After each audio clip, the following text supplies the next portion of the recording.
What's up everyone, this is Lye Yosh. Welcome back to Life.study Library. This video is going to be dedicated to the college students who are looking for a roommate to live in an apartment. If you're like me who didn't socialize that much in college, or if you are the only person from your high school that's coming to that college, then finding a roommate to live in an apartment together is going to be a hard task. You can easily find people through Facebook and other social media platforms who are also looking for a partner just like you. That part's easy. The hard part is actually finding a good roommate. This is a struggle for all the college students who are looking for a roommate that they can live together. I'm sure that the majority of you would at least want a decent roommate, the one who doesn't throw parties every Tuesday, the one who doesn't come back drunk from a party every Wednesday, and the one who doesn't argue with you about parties every Thursday, Friday, Saturday, and Sunday. Overall, you're worried about if your roommate's going to be a decent human being. You don't have to be best buddies with your roommate. You just want someone who you can get along with. Someone who you don't have to get in a conflict with. And the typical thing that people do is to try to find similarities among each other. And this is, pretty self-explanatory. The more similarities you have with the other person, the more likely that you're going to be friends with that person. Well, that's partly correct, but partly not. It is true that similarities bring people together. I like reading, movies, anime, extreme sports, working out, and I'm also a big fan of fragrances. So if you like any one of those things, we can at least get along. But there is this one thing that if you match with the other person, you're going to have a higher chance of developing a strong bond with them. And when you look at your potential future roommate, you can figure this out by asking them this one question, which is, in your opinion, what is the worst quality I can have as your future roommate? Okay, so let me explain to you. So basically, when people interact with each other, especially in the case of strangers, we have a tendency to bond better when we have a shared hostility or dislike towards something. There's a study that proves this point, in which it took 105 total number of samples. The participants were tasked to listen to a recorded voice of a man talking, and then were tasked to list one positive and one negative quality about the attitude of the man. So one positive quality would be like, he spoke clearly and slowly, so he must be confident. And one negative quality would be like, his tone of voice sounded kind of cocky and made him seem arrogant. And then the researchers divided the participants into two groups. And the participants were told that another participant said the same thing about the positive quality of the recorded voice of the man. So the researchers came up to you and said, hey, you said that the man's voice was clear and slow, so that made him sound confident. Well, someone else in our sample said the same thing. So that was group one. Group two, they did the same thing, except they switched the positive to negative. So the participants were told that someone else said the same thing about the negative quality of the recorded voice of the man. So you were told that, hey, you said that the tone of his voice was kind of cocky and made him seem arrogant. Well, someone else said the same exact thing. So the participants from the two groups were told that someone else said the same exact thing about either the positive or the negative quality that they listed, except there was one trick to it. That person who matched, who said the exact same thing about the positive or the negative quality, was completely made up. There was no such person, yet the participants believed that another participant said the same thing. So what the researchers suspected was, when it comes to personal interaction, hostility and dislikes are an antisocial act. So this means that when you encounter a stranger and start talking to that person, and if you have half a sense, then sharing your dislikes or your hostilities that you have towards something will not be the first or the second or the third thing that you're going to discuss. But when this phenomenon is reversed, when you intentionally ask the other person to share their dislikes or any hostilities that they have towards something, and of course you do the same thing yourself, it creates a strong bond between the two of you.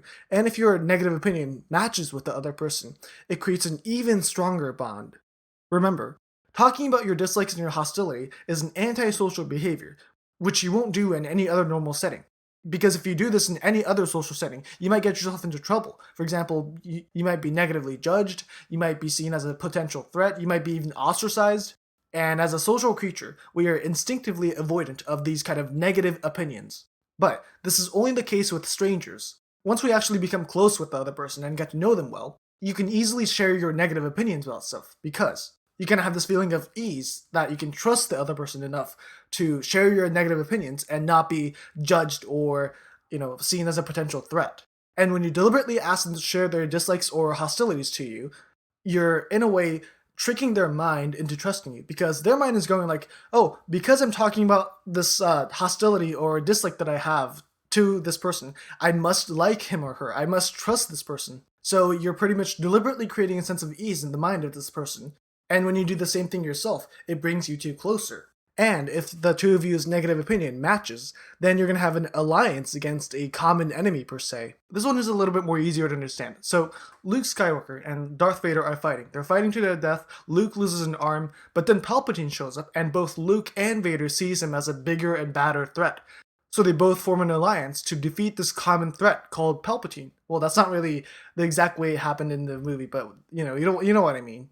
This type of sequence is kind of becoming a cliche in movies and TV shows, but there's actually a study that collected 66 undergraduate students from a university in which they were tasked to determine whether they liked or disliked a professor. So they answered either they like Professor Yosh or dislike Professor Yosh. This was followed by them rating how much they liked or disliked the professor. And then, after this procedure, the participants were paired into a same-sex partner. And each pair was tasked to do this, get-to-know-you questionnaire. And to be a little specific, every participant knew that they were paired with the person who chose the same professor as them. The researchers later told them that both sides of the pair either liked or disliked the same professor, and also gave the professor a similar ratings as well. Like in the previous study, the results stayed the same. The negative commonality between the pair stood superior to the positive commonality. What's interesting about this study in particular is that even at a very shallow level of where your only choices were how much you liked or disliked the professor, those who had a shared negative opinion over positive opinion got closer. Having a notion of a common enemy, someone who has leverage over the two, brought the students together. They became Luke and Vader fighting Palpatine. And at this point, it seems like a really unrelated example when you think about having a good roommate, but think it like this. What if you can change the subject of the shared dislike? What if you can change it from a specific person that you both don't like to behavior or personality that you both don't like? So if you don't like a roommate that smokes, and if you find another person who also don't like a roommate who smokes, then the two of you would have a common dislike towards a roommate who smokes. Okay, so now that I think about it, it's not really about having a specific personality or behavior. It's about having a specific person with that personality or behavior. So yeah, it still makes sense, right? So yeah, going back to the topic of finding a good roommate. Trying to find a negative commonality, it's much more effective than trying to find a positive commonality. And this is because the connection that you make through sharing similarities and dislikes is stronger than a positive similarity.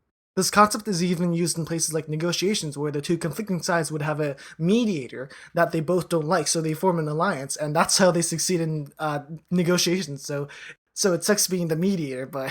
So my message to you is to develop a personality trait or a behavior that you would hate to see in a roommate, and then ask the other person the question, what kind of personality trait or a behavior that you would hate to see in a roommate? I'm sure you can connect effectively with people who are good fit to be your roommate. So that was that for this video. I hope you found it interesting, and I hope that college students or people who are looking for roommates to live in an apartment or whatever, I hope that they use this technique to find a good fit for them.